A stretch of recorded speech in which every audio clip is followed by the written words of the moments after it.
Part 2. Just a couple of things back to tennis itself. So there's another bit of the book where he was saying once you develop how to swing a tennis racket, letting the natural swing of the racket determine the shot was a big thing, and not focusing on the mechanics of the shot as you're playing the shot. You learn the mechanics, and then it comes back to trust. Just as we said, self-one is the pushy parent who doesn't trust their children to do anything. You've got to trust yourself to some extent. You know, because, I mean, if you're playing a tennis match or a table tennis match, it's not life or death. You know, you're not playing with someone's life. So, you know, take a risk, try things, try and have fun with it. You put in the notes here, I've got some experiences about thinking about the score while on court. So could you share that with us? Yeah, that is the classic folly. And I think you probably resonate with this, but, you know, I am a very amateur tennis player, let me say that. But, you know, we started to kind of play with the same group of folks at the club, joined the intramural house league, so to speak. And so you just add this little bit of competition to what Sarah, my wife, and I started doing as a couple's hobby. Now we've elevated to just this little bit of stress that comes with competition and invigoration too. It's all good. But, you know, that very moment where you get up 40 love, let's say, right? Okay, I got this in the bag. You know, I'm serving 40 love. My serve is on point. Everything is good. Okay, one more. And if you miss it, like, okay, well, I had one to give, right? Or I have two more to give, no problem. They're not going to come back two more before. And as soon as you start thinking that way, it almost inevitably always happens. The mindset, I think the flip side of it that you need to have is one more, sure, but right here, right now is the only thing that matters. Don't think that I've got three more to give. I've got to do it now, or I'm going to do it now is what I think the desperation of I've got to do it now is even a little bit too judgmental, if you will, right? You can do it, just go and do it. And it happens a lot too when you're, or, you know, in a tight match, let's say, and it can happen even on the game scale where you're up 4-1, say, and okay, I've got a break and a half under my belt. But at the very moment that you start thinking, okay, if I just, you know, hold serve now for two more cycles, I'll be okay. And all of a sudden, the fact of saying two more times, you're two instead of one ahead. Honestly, as soon as I start thinking, I'm learning this the hard way in intramural tennis, but as soon as you start thinking too far ahead, it's done. It's finished. You know, like it gets me every time. Yeah. I've got two things to say about that. It's very interesting. Number one, I suppose if I was 40 love up or if I was ahead in a table tennis match, I think the only thing that would change was that I'd probably say, on the next rally, I'm going to go for my shot, knowing that I'm still going to be 40-15. But I do totally agree with you. When you start counting, when you start going, well, if I lose this one, then I'm 40-15. If I lose the next one, I've still got another chance. I think there's a subtle difference between that and saying I can go for my next shot because I've got a cushion. Right. All right. Yeah, I'm not saying you don't change your behavior. Yeah, you need to take advantage of situations, right? Yeah. That's most certainly true. But thanks for clarifying that. Once you get ahead of yourself, or even you start thinking of the negative side of it, right? If I lose this one, I got two more, no problem, relax. That's where your guard goes down, your mental edge is gone. The very moment you think I got one to give, your mental edge is gone. Yeah, let me just mention the Australian Open again, because this keeps coming into my mind. So Sinner played Medvedev in the final. Medvedev is known for being a kind of a not defensive player, but he's not really a fast starter necessarily. Medvedev, because he was absolutely knackered, and over the tournament he spent 24 hours on the court. He spent a whole day in high-octane tennis, which is crazy. But he decided his only way really to win is to blast Sinner off the court, and he went 2 sets to love up. But what was very interesting, he was 5-1 up in the second set, and he took his foot off the gas, and he ended up winning it 6-3. But they said on commentary, and I was feeling this myself, that opened the door for Sinner, because he thought, this guy's taken his foot off the gas already.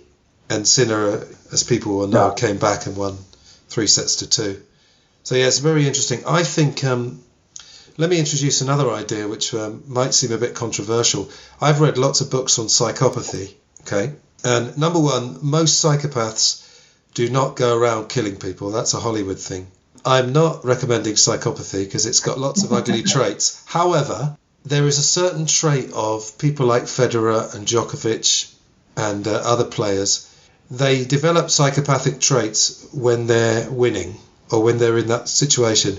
And all it is, they don't go over the other side of the net and twat their opponent over the head with their racket. They're not going to be punching anyone. All they do is there's a coldness that comes over them and a kind of a cold efficiency that comes over them. And one of the things I've started implementing in table tennis, and again, I can't remember if I figured this out myself or someone told me, I can't remember, but what I do now, I don't look at the face of the person I'm playing at all. All I do is watch their bat and the ball. And obviously there's a rhythmic, almost a meditative thing. I think they mention it in the book about meditating on the flight of the ball, both when you're hitting it and when your opponent's hitting it. Because when I play a match in local league, when you play a good shot, the other person will probably say, oh, good shot. And there's a kind of friendliness. And some guys kind of talk through the match, which really does my head in. I'm like, I don't want to do that at all. So what I do, I actually do go kind of a bit cold, not in an unfriendly way. I just don't address the person at all. And it really helps me. It's had such a massive help. That's not to say, you know when you get a net cord, when the ball hits the net and goes over and you kind of apologise. I'll do that. But I'm not going to start having a conversation and be Mr. Nice Guy. I do have a kind of coldness, which really helps me, I have a lot to learn in that respect. I am so mentally weak the other way that I care so much. Well, and I do this socially, right? So I'm playing it with friends, right? People that I do count as friends. So it's hard to want to destroy them in the way that, pure competition would need to. But in the same sense, though, I'll get up. I'm a lefty, and I have a developing lefty slice serve, which for most club players is you don't see many lefties, especially with a slice, right? So then I can get up in games. It's amazing how people forget that I'm lefty too, or they just don't see it, right? So it's an advantage, and I start to feel bad about it sometimes. If I get an early lead, even if they should and could have known that I'm a lefty and should be adjusting and they aren't, I just start to feel guilty in a way that it's not fair. Yeah. And I take my foot off the gas a lot of times, or I make conciliatory comments that, it's just the lefty, trying to, get them. But boy, is that self-defeating, right? Like if I could detach from wanting to be liked, I think is really what it is. I would have a lot more success on the tennis court. That would come at a cost, maybe, but I think there would be a deepened relationship with the people too. I'm not doing myself any favors by doing this. So it's interesting you brought that up.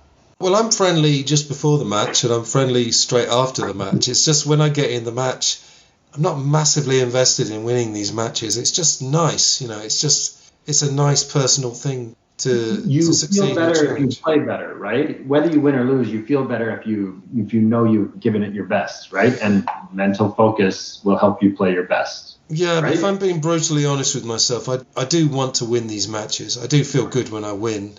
But at the same time, I think there's a way of really wanting to win, but having a strange detachment from it at the same time. And that's where this thing of taking a bit more time, not being too urgent about it. But can I ask you a question while you're talking about this? Would you like to be less friendly and win more matches, or are you happy?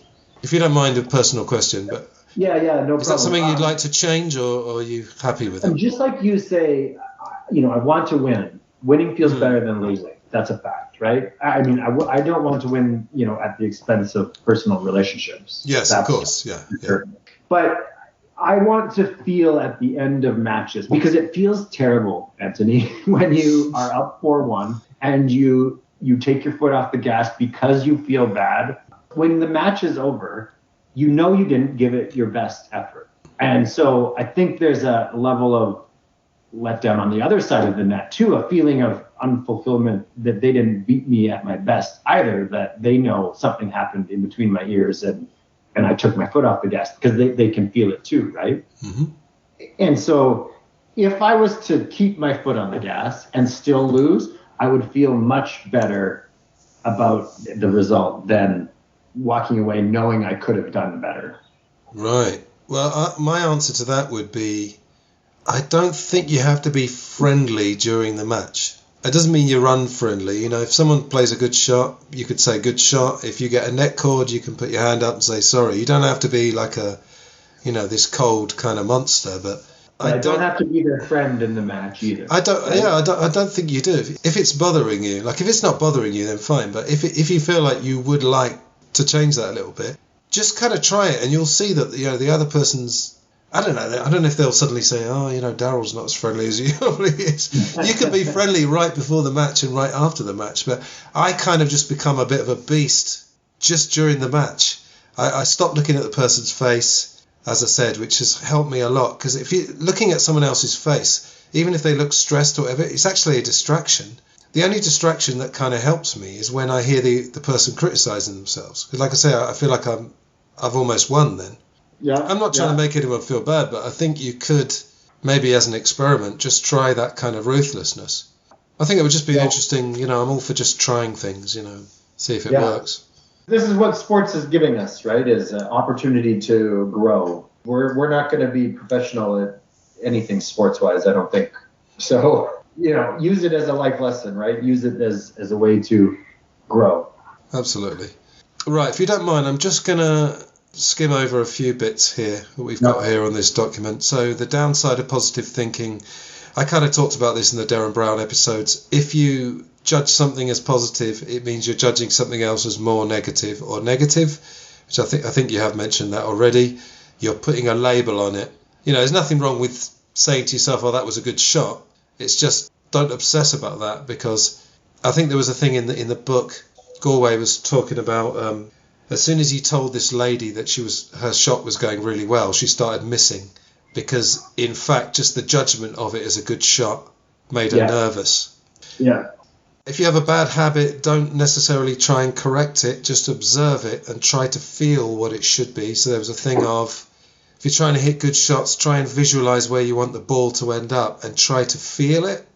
It sounds a bit woo-woo to some people, but I think actually, you do need to learn the mechanics of tennis or table tennis or whatever it is. There's nothing wrong with learning how to play shots, but at some point you've got to stop analysing every second of everything you're doing. You've got to just trust. I think one of the key words of the conversation we're having is trust. Trusting yourself, trusting your child if you're a parent or whatever it is. Well, I think that's where the practice is for, right? That you're doing the technical side of things in practice, but don't try to correct things like in a match or while you're playing, right? There's a time and a place for it. In order to get the doer in a place where it can do, they need to learn. No one is born with these talents. Not many people anyways, right? You've got to put in some practice and do that side of it in order for self 2 to be able to do its thing, right? And that's where professionals can help, etc. But it's very limited. I think is what the book is talking about. The technical learning is not where the success will come.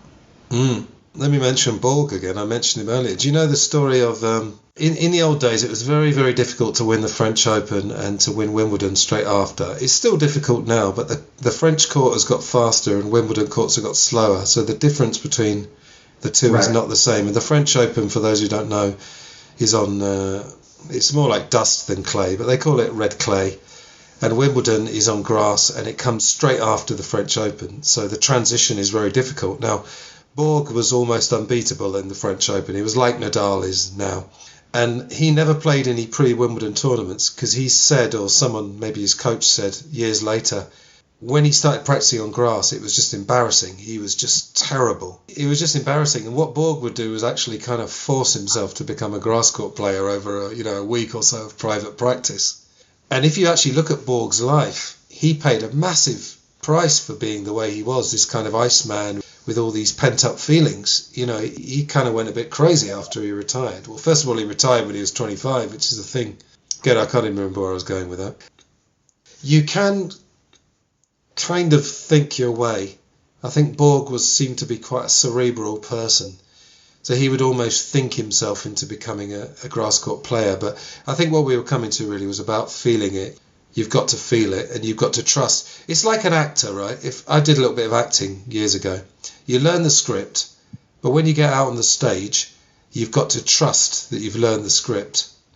And if you forget one of your lines, you can either cue the other person, you can give them a signal. There's a sort of thing in acting where someone forgets their line, there's a kind of a cue they can give to the actor to say, well, can you get me out of trouble? Or you can improvise. And it's very similar, you can't act in a Shakespeare play without learning the lines, but similarly, you've got to put some feeling into it. You can't just rely on learning the lines and nothing else. I think that's right. I've never acted, but like, how do you be a convincing actor without actually feeling the feelings, right? Exactly, yeah. You don't do it with self-one. There's no self-one involved if you're portraying feelings, right? It's all feeling. It's all doing, right? It's not thinking. I suppose the self-one thing would be you trying to remind yourself of the next line. That would be a kind of a self-one because you're talking to yourself. You've got the adult telling you. If you're an actor, or a professional actor, that you would know the lines so well, you would have practiced and memorized so much beforehand that it would feel organic. In the same that the tennis stroke feels, you've done it so many times that's the goal anyways, that when the pressure mounts, you're still just doing something you've done so many times it's natural. Yeah, it's an old joke. It takes a lot of practice to be this natural. Yeah, it's that kind of joke that I kind of do this with my teaching. I mean, I've got a little bit blasé after 20 years, to be honest, but I still think I do a decent job. But I found a way of where I would prepare more material than I needed, and then when I got in there, I could relax knowing that I was never going to run out of material. It's a nice little trick I had. My left brain would prepare, my adult would prepare, so then I could let my child go in the classroom, knowing that I wouldn't run out of material.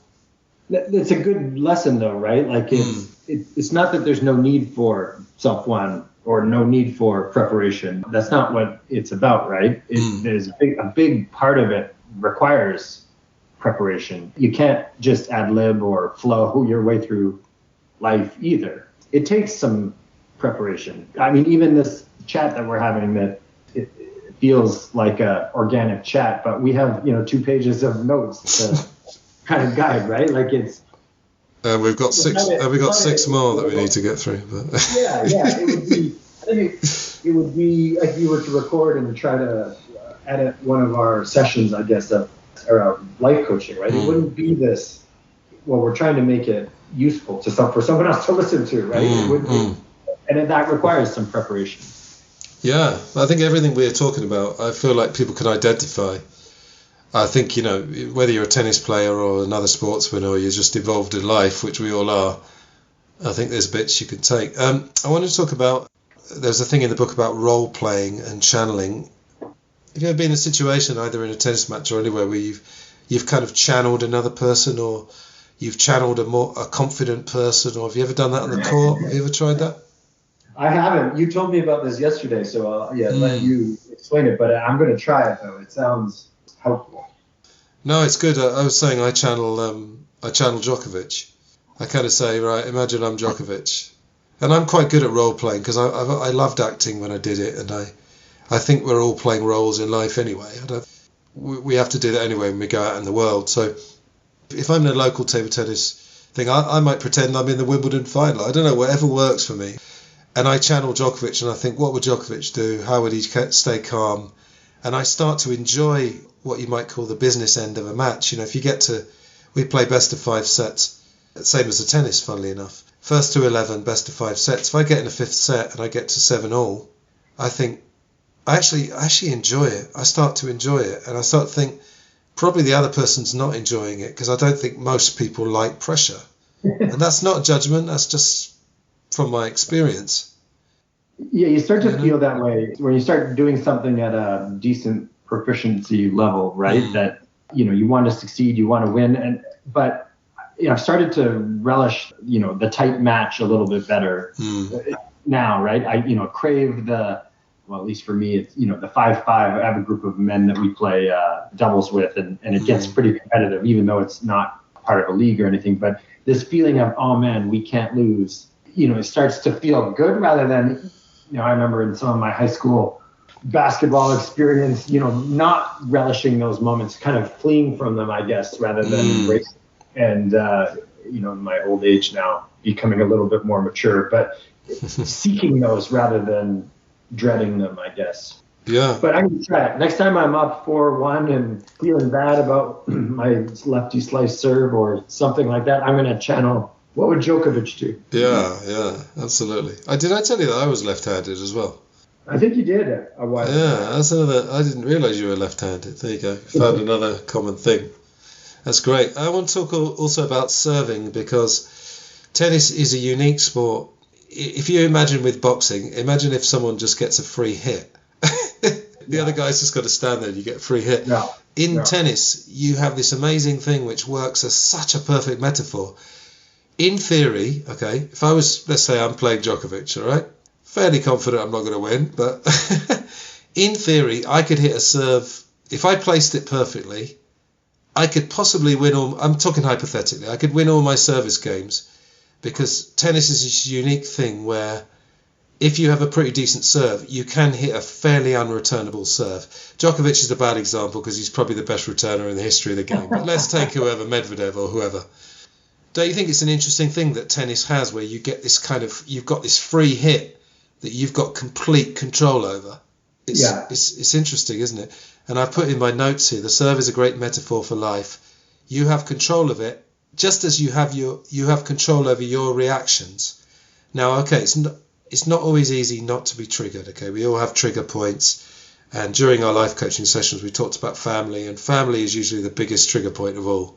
Members of your family can hit your buttons like nobody else you ever meet. But you do have control over it. And I don't know, how do you feel when you serve? Does it feel like an opportunity, or does it feel like pressure? Yeah, and someone else explained to me too that I think this is true, but this tennis serve is the only thing in any sport that you get two chances to do one thing. Yes, you're right. Yeah. Which I find that really profound if you stop to think about it too. But yeah, I don't feel, well, I guess it ebbs and it flows. Sometimes it's a big advantage, but because I'm such a amateur player that my serve isn't reliable, and my best serve has a lot of luck involved with it. And so, yes, while I'm standing there with the ball and I have maybe a bit of an advantage in that I'm controlling it, which serve is going to show up today or this time is more the factor. And that's because I'm an amateur, right? I'm also going to go on the record and say I don't think you could ace Medvedev or Yeah, maybe, I don't know. In theory, you could. Down on earth with me. But yeah, no, it's a good because you bring this up. And if I had to say, I would honestly feel probably more pressure than opportunity in that moment. Right. I think it's a good identification of a negative feeling, an opportunity to make better, right? Well, let me share another thing I've kind of developed in my table tennis. Table tennis is a little bit different because it's smaller. I think you have a bigger range of services, and table tennis bats are quite different from tennis rackets in that you actually buy the rubbers and the blade. Yeah, the blade is the wooden thing that you hold, and then you've got rubbers on either side. Yeah. Players who play fairly seriously, you buy the rubbers and the blade independently and you tailor them to your game. So you've actually got access to a lot more spin, and you can also place the ball because it's travelling such a shorter distance. So what I do when I'm losing, in table tennis you get 2 serves each, and it's best to 11 in a set.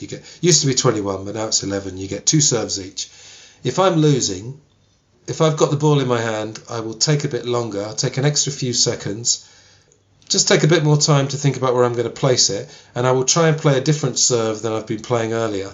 And in a way, I'm almost trying to literally and metaphorically or psychologically use that advantage by keeping that ball in my hand a bit longer. And I've just found something that works, and it's hard to know how it affects the other person or whether it affects the other person, but it almost doesn't matter. If it makes you feel better, you can't control what the other person's going to do anyway.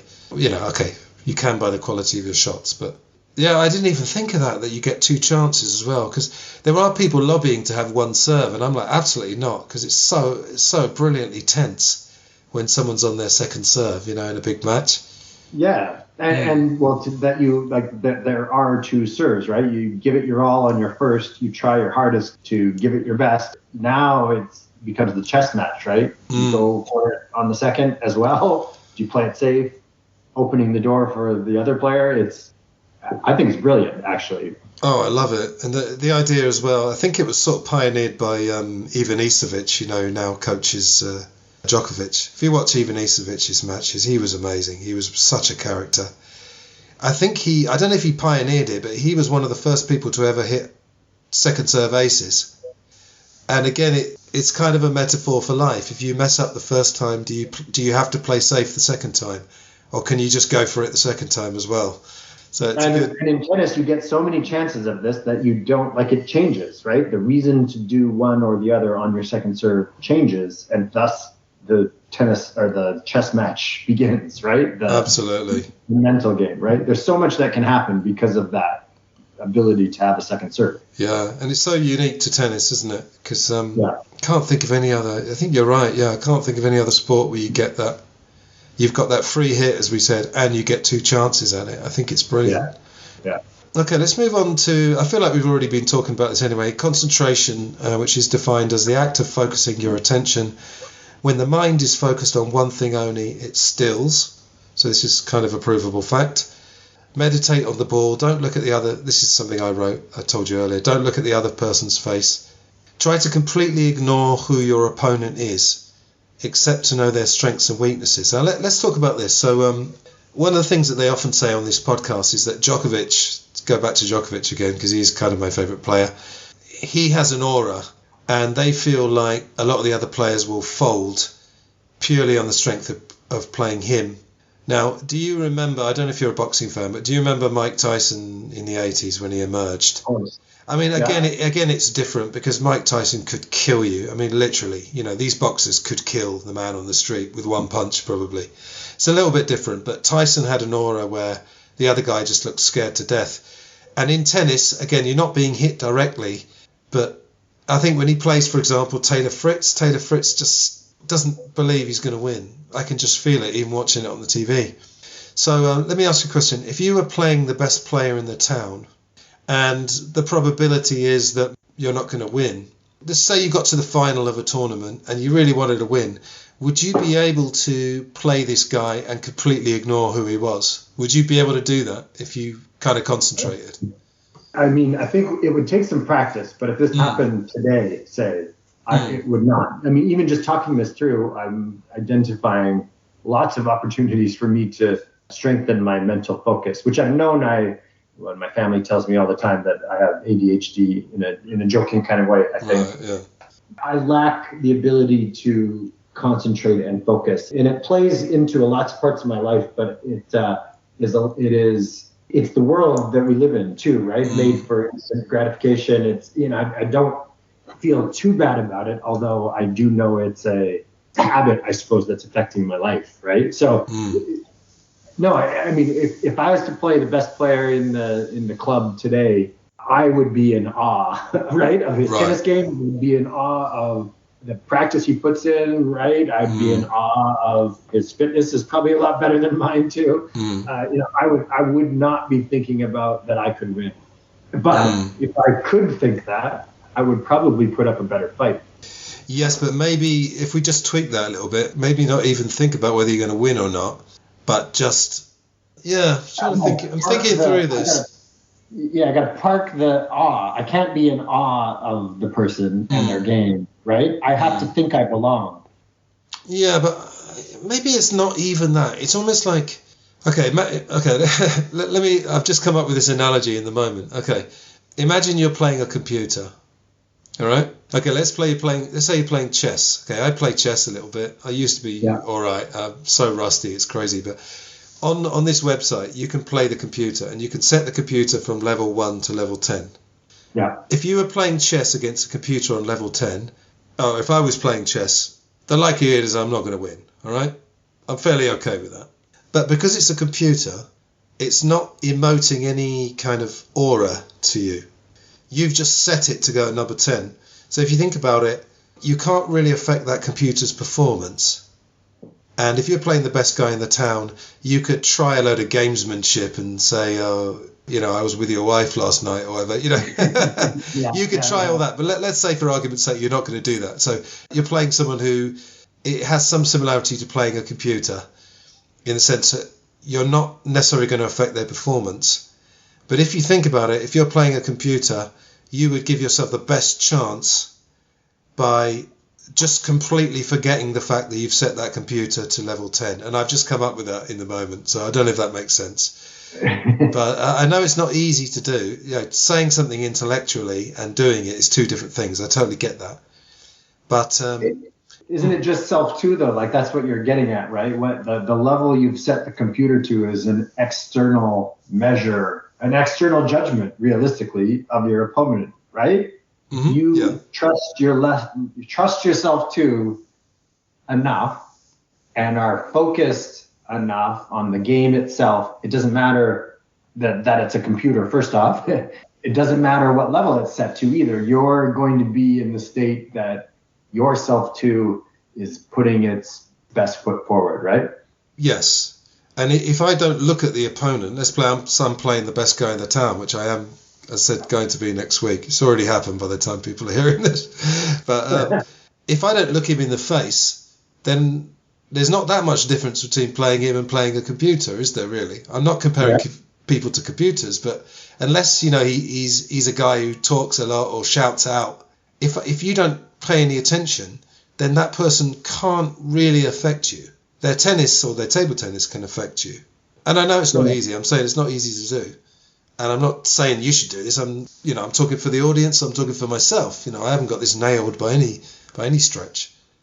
But it's an interesting thing where if you let self two go, and if you think of the other person's aura, as you said, as a self one thing, as an external that's affecting you, you have control over whether that affects you or not. Yeah. Not easy, but you got control over it. I think that's interesting, yeah. You just jogged my memory, though, or not my memory, but I just thought of this too. How does self two relate to chess? Because chess takes a lot of thinking, right? Yeah, I don't think that probably works. I guess I came up with it just because I was thinking that people play chess against a computer, don't they? Yeah. Well, actually, funnily enough, my dad's a table tennis player. He has a robot, and you don't play games against it, but it's brilliant, actually. He sets it at the other end of the table, but you can program this robot to give you fast, slow, backspin, topspin. So I suppose maybe the table tennis robot might be a slightly better metaphor than chess, because you're absolutely right. You don't really have a self-two in chess. It's like a ball machine, though, in tennis. Your dad's robot. Ball machine, exactly, yeah. Okay. Yeah, but you could actually program the ball machine to give you really fast. And then I suppose the competition aspect might be, can I return this shot? Right. Yeah, probably the chess on one level wasn't the best metaphor, but I find the book interesting. He's got the 2/3 of the book is all about the self one, self two dynamic, and kind of convincing you, if you will, or laying the thesis that self two is better. If you live in self two, you're going to be better, and it sort of lays that out in the first 2/3. The last third is all about concentration and focus. And so it's like, well, to me, like there is some tennis tips in this book, but they mostly are in the concentration focus side, where they're giving you tips of how to focus on the tennis court. And that's really the first time that he really talks about actually playing tennis or anything tactical about tennis, right? But there's only two things that he really talks about when you boil it down, I think, is one, knowing where your racket head is, and number two, watching the ball. And when you think about, it's back to the meditation thing a little bit, but if you can get to that state on the court or in life, it's actually very simple to, once you stop your judgment and you are starting to ignore your self one and live within self two, then these concentration tricks will help you prolong that feeling. Yeah, no, absolutely. All these things they're just a mixture of practice and then letting self two do the business. Something you said earlier was about if people just lived in self two the whole time. I've met people like that. You find this a lot with musicians. I knew musicians in Madrid. I won't mention any names because I wasn't much better than them, I'll be honest. who just seemed to live completely in the moment. And so they were just totally chaotic. Like they would just be 2 hours late for rehearsals and things because they're, quote, living in the moment, you know? But you need an adult. You can't just be a child. You need an adult, but you've got to let the child go at the same time. And I think that's one of the metaphors we can come up with. It's funny though, right? Because that type of personality that you're describing is a lot of very successful, you bring up music, I guess, right? But the true artists seem to live that way. And it's a pain for their manager or a boon to their team, right? Who's trying to book studio time from X time to Y time. But they show up and then they make music happen and it's magical, right? There's many stories of that. You're closer, that's more your world than mine, but not everybody who's like that is successful, right? And not everyone who's successful is like that either. Yeah, but these people often, again, I'm only generalizing because there's millions of rock stars out there, but they often have very difficult lives though as well, because they can't manage their lives and they often find they don't have the ability to do anything. They need someone to, when you become, I'm not a rock star obviously, but I've read enough about it.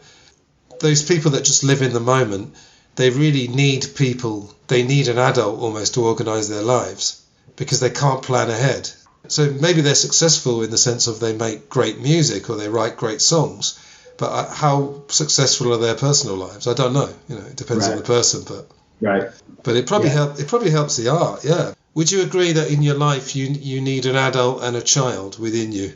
You need a child to enjoy your life almost, and an adult to almost temper it. I think that's a lesson I need to learn a bit.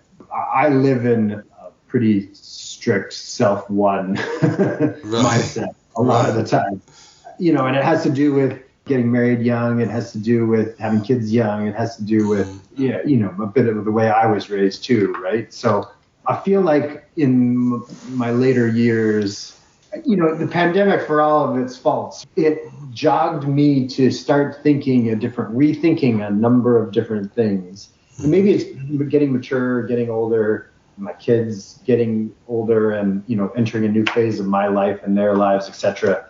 All of that kind of happened at the same time as the pandemic, right? And so maybe it would have happened without the pandemic too, who knows? But all of this has kind of rethought the way that I think of life. And one of the big takeaways, to help me articulate it in this book's terms, is, I need to live more in the self too, in everything I do. I need to have more of a childlike state. I think I've been trying to grow up too fast and, having kids young and getting married young.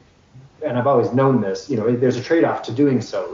There's certain experiences that my friends or my peers have had in their early 20s that, where I was changing diapers and raising babies. And now some of those folks are, living that life now, and I'm living a different life, right? They're not playing tennis 3 times a week like I am, right? Or so, whatever it is. But yeah, I need to not regress, but I need to live self too more in my day-to-day life. That's really what it is. I need to do, not think. Yeah, well, you probably know from Life and Life Only that I love cats.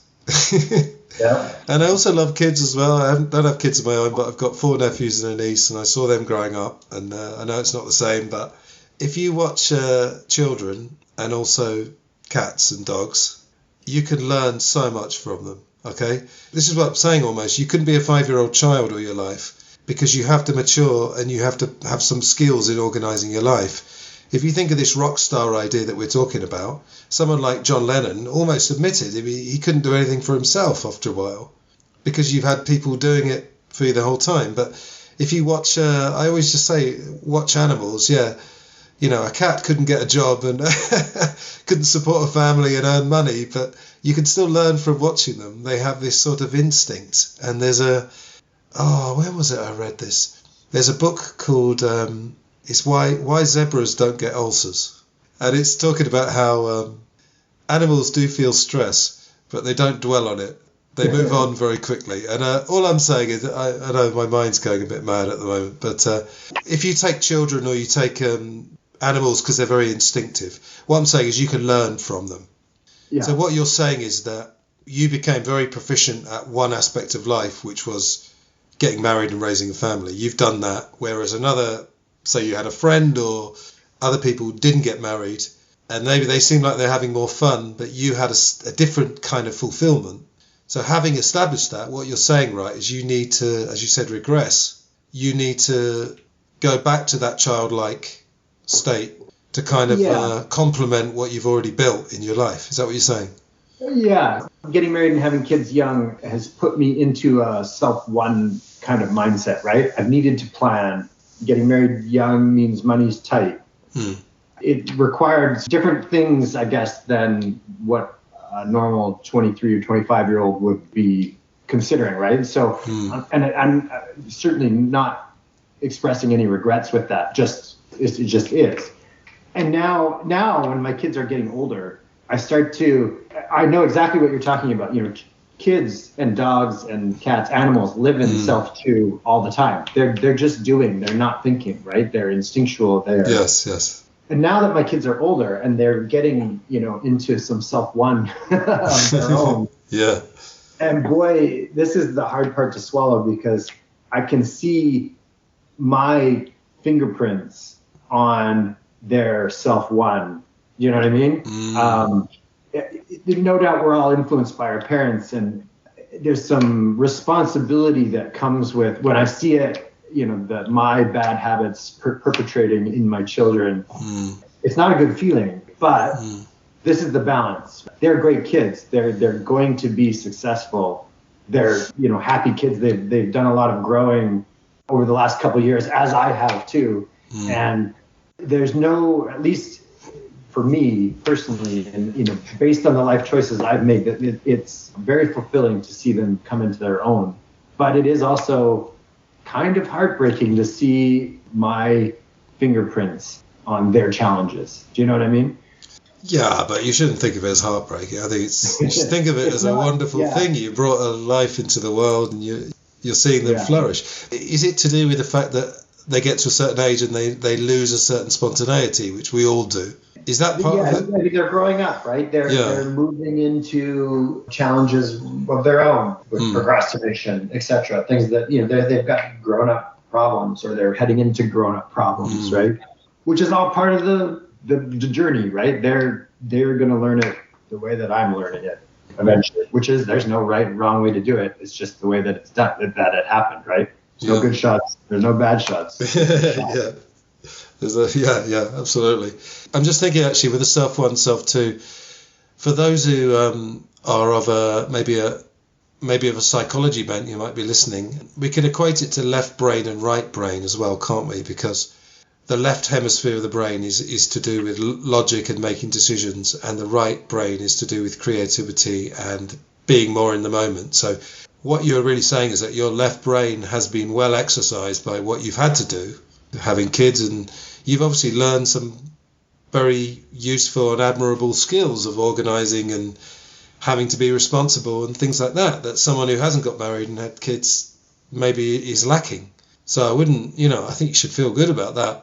But you're just looking for maybe spending more time in the right brain, perhaps that's what it comes down to. Yeah, that's a good way to put it. I'm looking to exercise my creative muscles more so than my practical muscles. Yeah, your organizational muscles. Yeah.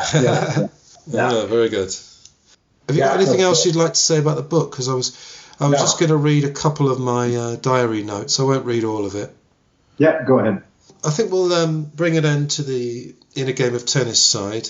We will be talking about tennis later though. But when I read this book last year, I'm a sort of quite prolific diary person. I've had a journal or a diary since I was about 16, and I've recommended it many times. It's not for everyone, of course, but journaling is such a fantastically therapeutic thing to do. Anyway, I'm just going to read just a few quick paragraphs of stuff I wrote about the book. So true winning is about taking on challenges with a spirit of adventure and fun and overcoming obstacles to achieve a goal. The supreme effort and the process can often be more rewarding than an external victory, in quote marks.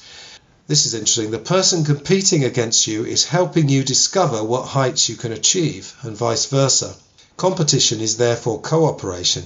And I've got here, which explains why McEnroe genuinely didn't want Borg to quit in 1982. So Bjorn Borg quit in 1981, 82, and McEnroe would actually ring him up and say, hey man, when are you coming back?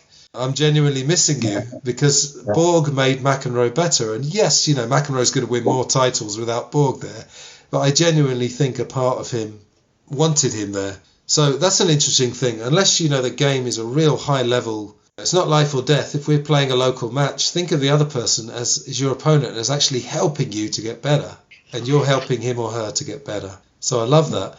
You think about the Federer-Nadal rivalry over the years, right? And would Federer have been what he was without Nadal pushing him and on his coattails, right? Just by sheer age, Federer had a time advantage, but then Nadal caught up very quickly and the race was on for the titles. And then, Djokovic starts climbing and, with the express goal of breaking into this two-man party that was there, right? And then Andy Murray comes along for a while, the big four, and now Djokovic is on the way out now, eventually, soon, someday maybe, will be finished, and who will take over, right? It's been a golden age of tennis, but I don't believe that without those high, like 3 once-in-a-generation players, and, I guess put Andy Murray in there for a little while, but 4 one-in-a-generation players in a single generation, it'll be hard to match. I mean, the idea that 3 players could beat Sampras's record within 20 years is just insane. I mean, no one could have predicted that. Nobody. Yeah. It's absolutely crazy. It wouldn't have happened. That's the point you're making, right? It wouldn't have happened with each other. The 3 of them, 4 of them egged each other on, right? Made them all better. This is the thing, the ego side of you, the success-driven part of you would say, if you're Federer, would say, well, if Nadal didn't exist, I probably would have won 10 more Grand Slams. Okay, Djokovic came along, Murray came along.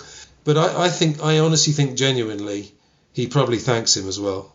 Because the heights they reach are just crazy, There's a flip side to that, right? Like Nadal stood in his way on 10 direct, I'm just using that number, making it up, for taking it further, but without him standing in the way, Federer may not have had the motivation to work as hard. Wouldn't have won another 5 that he did win because he was much more prepared, right? It's a rising tide that's raised the 4 ships, right? There you go, yeah. I don't know if I've already read this. A match is only a zero-sum game in terms of the result. In fact, both players can be winners in terms of what they get out of it. Playing to someone's weaknesses may seem cruel, but you're actually helping them. Now, this is the bit that's a bit tricky. As you said, if you're in a match and you're 4-1 up and you target the other guy's backhand because it's not very good, I see where you're coming from. That would feel a bit uncomfortable. And it would be difficult. It doesn't need to be, right? It's not life. It's just sports, right? Yeah, but it would be difficult to say to him at the end, well, the reason I was playing your backhand was actually to help you. You wouldn't be able to say that, but he's saying inadvertently that's what you're doing, that's a lesson they would need to learn, right? And if they want to learn it, I'd be helping them learn it. But that mindset is, I don't have that mindset. I need to learn that mindset. Yeah. I've written here, is it possible, I wonder, to attach no importance at all to winning my table tennis matches? The irony is that I'm more likely to win by doing this. This is the detachment. This is the relaxation you get from detachment. Think of yourself as a seed of a tree with all the potential already within it and just needing time for inevitable development using all the rain and sunshine that comes its way, rather than a building which needs to have stories added to it to reach greater height. So that's the difference. There's a philosopher called Alan Watts, who I absolutely loved. He was a guy from England and he moved to California, and he was a big part of introducing Eastern ideas, along with the Beatles going to India. He introduced Eastern ideas, if that's not too general, to Western society. And he said, I like being in nature because everything wiggles. Leaves wiggle in the wind. That kind of thing. Yeah, and as you said, when you plant a seed, everything that you need is within that seed already. All you got to do is just let nature take its course. And I love that. But rather than a building is something where you decide 28 stories isn't enough, I'm going to build the 29th story on top of it. The mindset I find fascinating, right? If you care less about the results, then you'll get more results. There's a bit in the book, actually, I wouldn't mind reading if you don't mind. Sure, yeah, of course. chapter 9, and it's talking about exactly this, winning or losing, or caring about winning. But this is what it says. The difference between being concerned about winning and being concerned about making the effort to win may seem subtle, but in the effect, there is a great difference.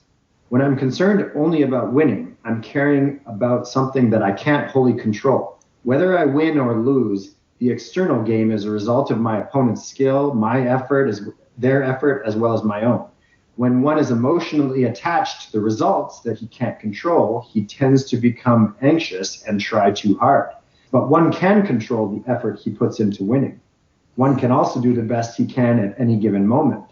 Since it is impossible to feel anxiety about an event that one can control, the more mere awareness that you are using maximum effort to win each point will carry you past the problem of anxiety. So when you wrote that, I thought of this section, but it's exactly right. And I think it's what you're trying to say. The more importance you attach to the result of winning, the more stress that it creates because it's not completely within your control. The mindset flip that Timothy Gallwey is talking about is caring about the result or the effort that it takes to win, or the effort you put into winning. Whether or not you win or not is not fully within your control. Yeah, that makes sense. One thing you said there about anxiety, another thing is that if you're in the moment, I wouldn't say it's impossible to feel anxiety, but anxiety is generally related, and this is in life as well, to the future or the past. So anxiety, was it in this book he called anxiety fear of the future? I'm sure I was reading that yesterday, I can't remember, but kind of essentially what you said, isn't it? Because if you think about the shot you've just missed, then you're in the past. If you think about, as you said earlier, if you're 40 love up, if you're thinking about if I lose this, then I can still win the next 2 points, that will produce anxiety because you're projecting into the future. Yeah. Absolutely, yeah. Couldn't agree more. Right, I've just got one more bit to read, then I'm going to ask you for kind of if you've got one final thing about the book. I've got these are my diary notes. Yet another self-development book ends with an anecdote about the acceptance of death. And I say this because so many good self-development books will have a final chapter that's all about death and its acceptance and how it's not morbid. It might be morbid to think about it all the time, but to accept your own demise is not morbid. In this case, the author was in a situation where death was a possibility, and he suddenly found that running in icy cold conditions was natural and easy when he accepted that possibility. Quote, letting go of my grip on life released an energy that paradoxically makes it possible for me to run with utter abandon towards life. So again, detachment from it actually makes you have a more intimate relationship with it in a strange way. So I don't remember the exact anecdote, but it was something like did his car break down or something and he had to get somewhere. Right. And of course, the natural thing is you're thinking, will I get there before I freeze to death? Once you've accepted, once you've just made a decision, fuck it, I'm going to run as fast as I can, then there's no real anxiety. You might still die, I'm not saying you wouldn't, but there's no anxiety in that moment because you've made a decision. And this is another thing I would want to tell to you and the listeners. With procrastination, just try and remember that feeling when you finally make a decision, how liberating that is. That moment when you finally put your chips, what's the metaphor? Not cashing your chips, but put your chips on the table. You put your chips on the table. There's that lovely moment, even if you're not sure if you're making the right decision. Try and remember that liberating feeling when that happens. So I was so inspired just reading this guy, and you could probably also run much faster than you think, Yeah. So I love that. Just to finish this section, have you got a final? Yeah. So for me, love the book. Great book. Highly recommend. I found the concept of thinking and doing self one, self two to be very eye-opening and profound and deep. And I spend a lot of time thinking about it. Another kind of mantra that I have is for my grown-up life here now is to do what gives you energy. And to me that, like I've mentioned a couple of times, I want to try to live more in the now. I want to try to be a bit more childlike. I want to be more creative. I want to be more self too. So this book is a good, as it relates to a hobby that I really enjoy and have been working hard to develop over the last couple of years. the game of tennis, it speaks my language, obviously, on a number of levels. And anyway, I really enjoyed the book. So I appreciate you bringing it to me. I don't know if we said this, but I only got introduced to this book via Antony and our life coaching sessions. So I always equate my knowledge of this to you. So appreciate it, Antony. Thank you. Well, let's thank my dad as well, because my dad got me onto it. So it's all a chain, isn't it? I'm sure you'll recommend it to someone who will be very happy that you've introduced it to their life. It's also a very short book as well, isn't it? I mean, what is it? 100 odd pages, 130 pages. Very easy read. It's deep, but it's very accessible, I think. Yeah. And there's probably an audiobook. I imagine there's an audiobook version out there somewhere, but I'm sure. Yeah. I think it's not a difficult read. And for the tennis players, I mean, there is some technical stuff in there, isn't there, for the tennis players? But if you're not particularly interested in tennis, you could skip those bits and maybe get to the bits which are more metaphorical, perhaps. Or pick up his other versions that might have something to do with your hobbies. But The Inner Game of Stress is his final book, or at least listed here. That seems interesting, right? We all deal with stress.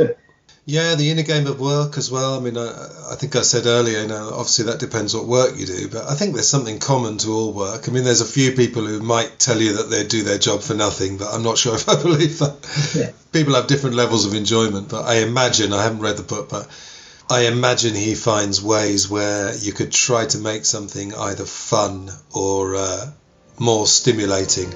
Maybe a repetitive task like filing, or I don't know, whatever it could be. End of part 2.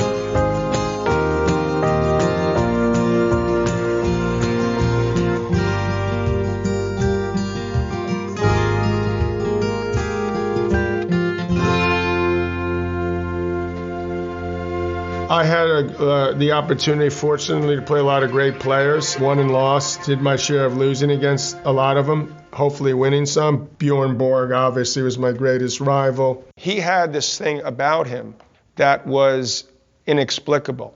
I don't know what it is, why it is, but it is. It's certain people have this incredible aura that I can't explain without having to do anything. It's like he got into his Superman outfit, and all of a sudden he's a different person. But he's Clark Kent. Would I like to be that all the time? No. But I did try and practice just for the hell of it to try to be like that. I couldn't even do that in practice. So I wasn't even going to waste my time even in attempting it in a match to be just like he was. And I felt like letting things out was actually healthier than keeping them in.